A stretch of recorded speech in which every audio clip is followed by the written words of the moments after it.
We're hearing stories that Columbus was a murderer, among other things. Was he as horrible as people are making him out to be? Well, this is a good question. And Columbus is really mixed with history and myth.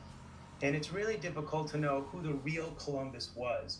We really only have a legacy to define his meaning in history. And that legacy has changed over time from a celebration of nationalism to a reckoning of how the nation was founded. So, in order for us to truly understand who he was, or it's all we can really rely on are the perspectives of others and the written record, and that isn't as accurate because it was so long ago. Was he revered back in the 1700s when colonial children were in school and they were learning things? Were they taught about Columbus? That's a great question, and that's actually why we celebrate him and why there's monuments to him. The revolutionary generation, in an effort to reimagine who they were in the wake of rebelling from the British, took up Columbus as a way to tie themselves to the old world, which is why we have our national capital called Washington, D.C., the District of Columbia. They changed King's College over to Columbia University, and they started naming major cities Columbus. And that was an effort to tie not only the nation to the old world, but also to promote that the nation was supposed to be about exploring and free thinking. And the founders didn't want to prop themselves up because that would be undemocratic. So they found someone or an icon and actually used that instead. Some of his defenders say that, well, he's accused of bringing smallpox and other diseases to the New World, but they say that all Europeans brought those things and that the indigenous people here just didn't have any immunity to them, correct?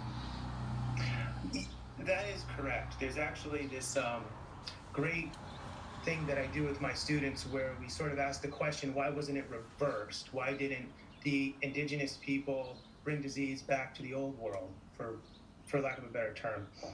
And the reason why is Europe was immune to certain diseases, and the people here in what is now the United States and South America, they were not. And it wasn't only Columbus, it was the English, it was the French, it was anyone who came from the that part of the world and into this part of the world, and it was a part of the exchange. Whether it was intentional or not, that's where the revisionism comes in, and whether or not Columbus did it purposely.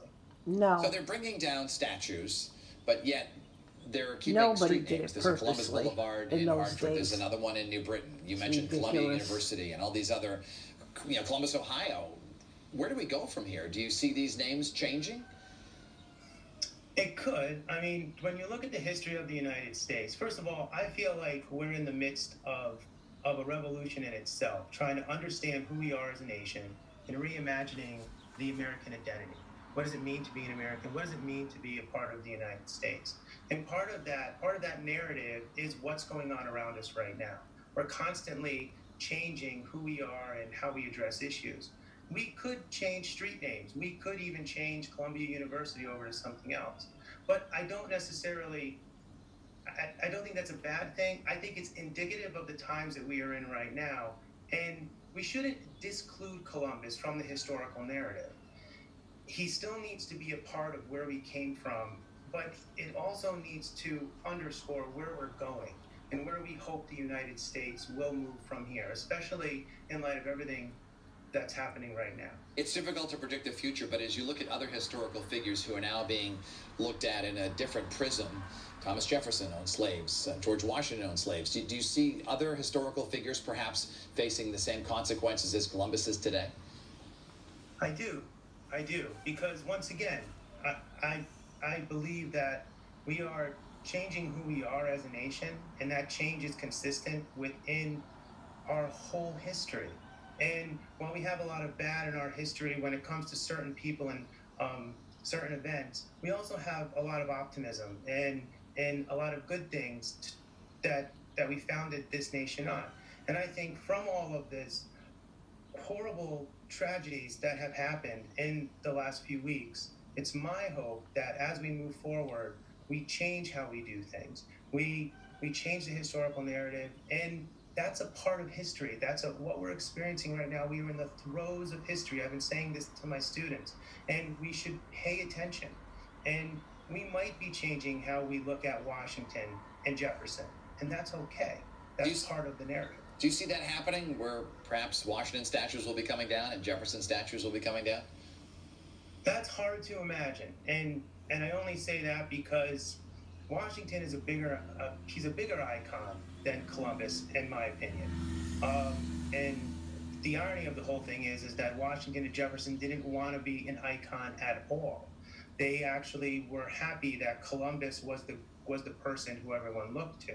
They felt it was undemocratic. They just wanted to be on their farms or where they lived and not pursue higher office, not do all those things. But we do look to them. We do have memorials. We do have statues.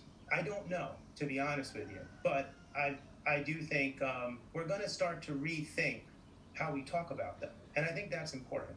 Your history classes are going to be fascinating in the future. Professor Phil Gaduti from Quinnipiac University, we thank you so much for joining us today, and happy Father's Day to you, sir. Thank you very much.